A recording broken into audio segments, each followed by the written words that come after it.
Hey guys, welcome back to the James E. Wamesy Show. I'm your host, James E. Wamesy, as always. Well, tonight I actually already uploaded a video and deleted it. I tried to capture my screen, and I actually, after a couple of days of working on it, I managed to get it to work out. And I recorded the screen, and I uploaded it, and Mike will attest that I put it up and there was zero audio. So I still have a ways to go to figure out what I'm doing before I can show off some of the artwork that I'd like to show you. I think that it'll be a lot easier because you've seen how I hold books.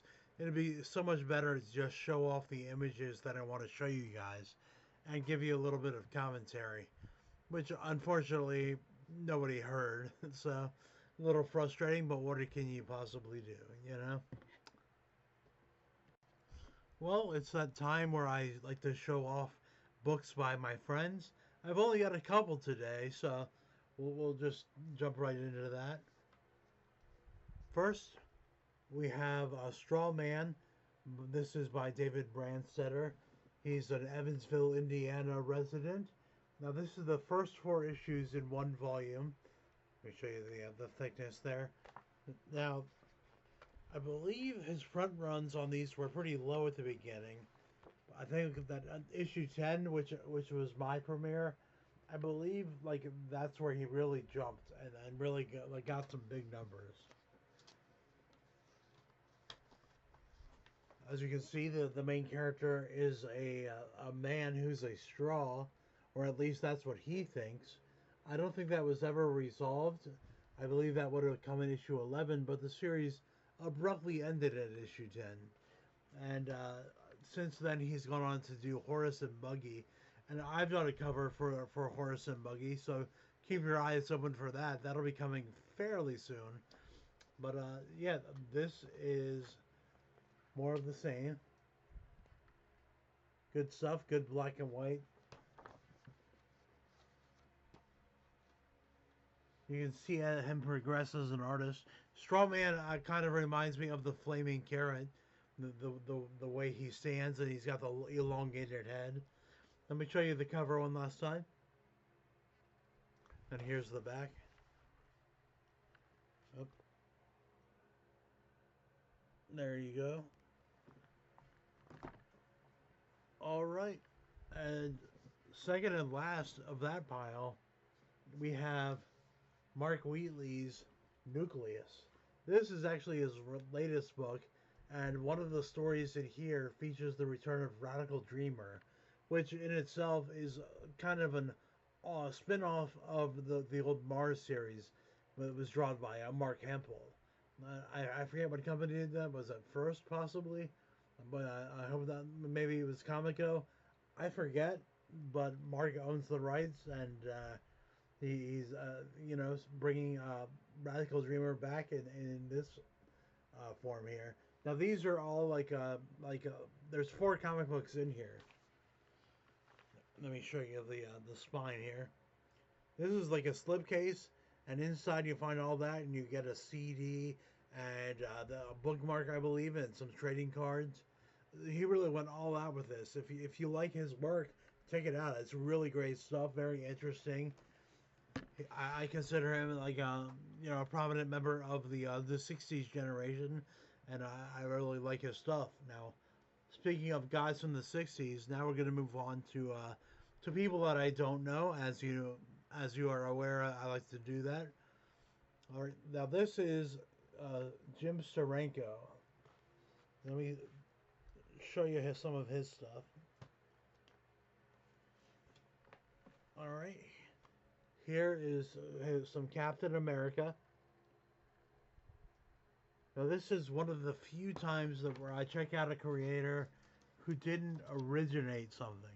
He originated a style, but I mean like he's not the creator of Captain America or Sergeant Fury, Nick Fury, any of those. But man, he is really fantastic at page layouts. These pages are really incredible. Oh, Let me try that again.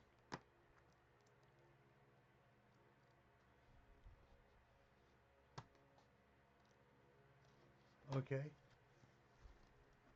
Here's another awesome page or two-page layout.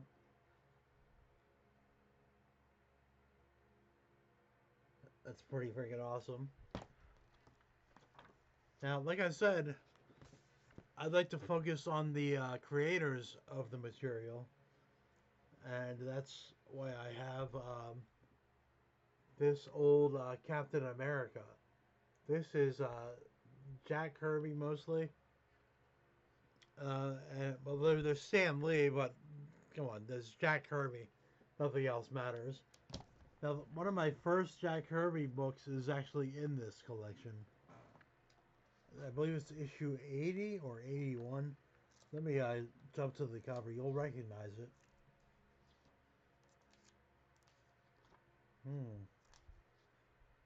We got really awesome stuff. All right, I'm on issue 78. Let me go a little bit further here.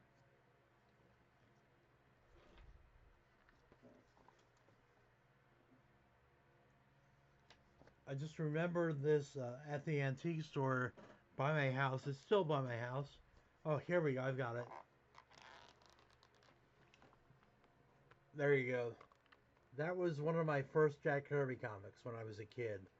Now, I was born in 77, but I was also, I lived near an antique store, and they had like a bunch of old and popular comics that I didn't know were popular at the time. I wish I would have picked up some of those issues, but that I got I think for 50 cents, which is pretty crazy nowadays. It was one of my favorite issues.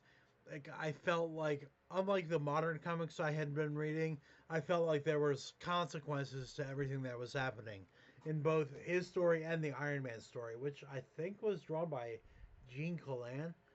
I it's been a long, long time, like literally over 30 years since I've read that. But that's what I believe, and I just thought it was really awesome.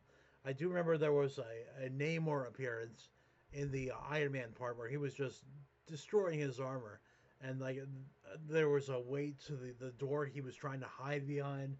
Just really beautiful stuff. Then we have everybody's old standby, good old Amazing Fantasy 15, and the Amazing Spider-Man. Here's the back cover. Now this is another example of somebody that I only want to read the original stuff. Like even John Romita, I have mad respect for John Romita. I'll study his artwork, but there's only one Steve Ditko. This is the original vision. Not this picture, but this book is the original image of what Spider-Man is supposed to be. Anything else is like uh, almost like a fan fiction almost. Like it's just not the same without Steve Ditko.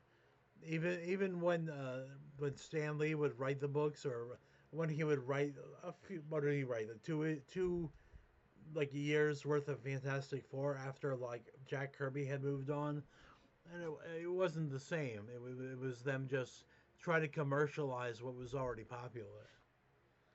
Speaking of Steve Ditko, here's Strange Tales. This is where Doctor Strange comes from. Once again, here's the back.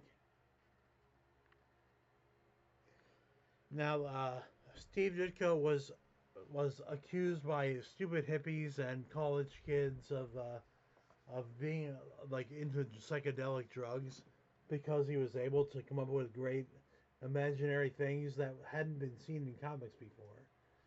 Like I think this stuff is really amazing, and he is a square. He is not. He was not into like the drug scene. Here we go. Here's another awesome page. And once again, well, there have been many great creators that have come afterwards, but I have pretty little interest in their work. and I don't want to see their version of the characters that were created by somebody great like Ditko or by Kirby. All right. Speaking of which, here we go. This is where the mighty Thor comes from. You know, once again, I don't watch the movies. I think that they just don't capture the magic. Let's see.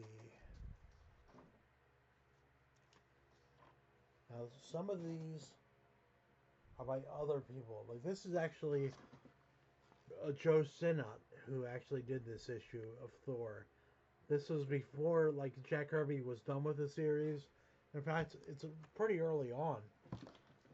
But apparently, Joe contributed quite a bit there as a penciler. Here's another cool page. But yeah, I think these old books are really cool and really fun. And like I said, I like to stick with the original source material, except that I think that the giant size X-Men is in a league of its own. I consider like this the best like series to be to come after the creator. It's been so different. The characters are very they're all original characters except for Cyclops, and I believe his brother Havoc is in here. But yeah, these are really really fun stories, and later they would go on to be the Dark Phoenix saga. And for some people, that's where it peaked. But for me, I grew up reading the Australian Outback stuff.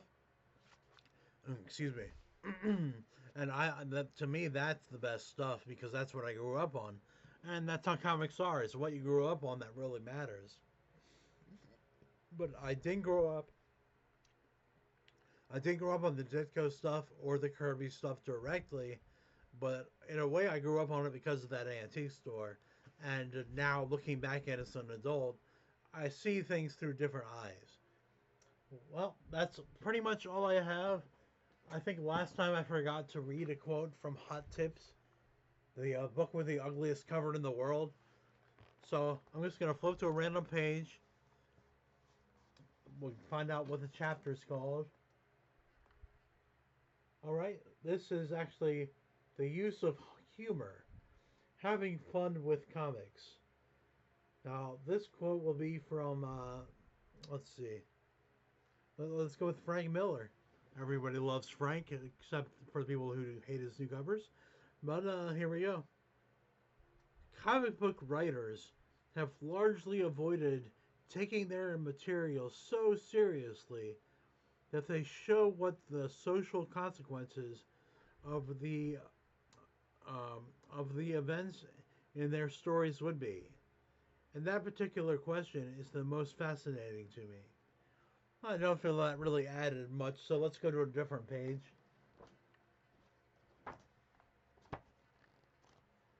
Alright. This time, this chapter is on hot tips. Now, let's find something fairly short here since we're doing two quotes. This is from the Todd Father, Todd McFarlane. The less stuff that I actually look at that's comparable to the type of work I'm doing, the better it is because I don't have any preconceived notions about it.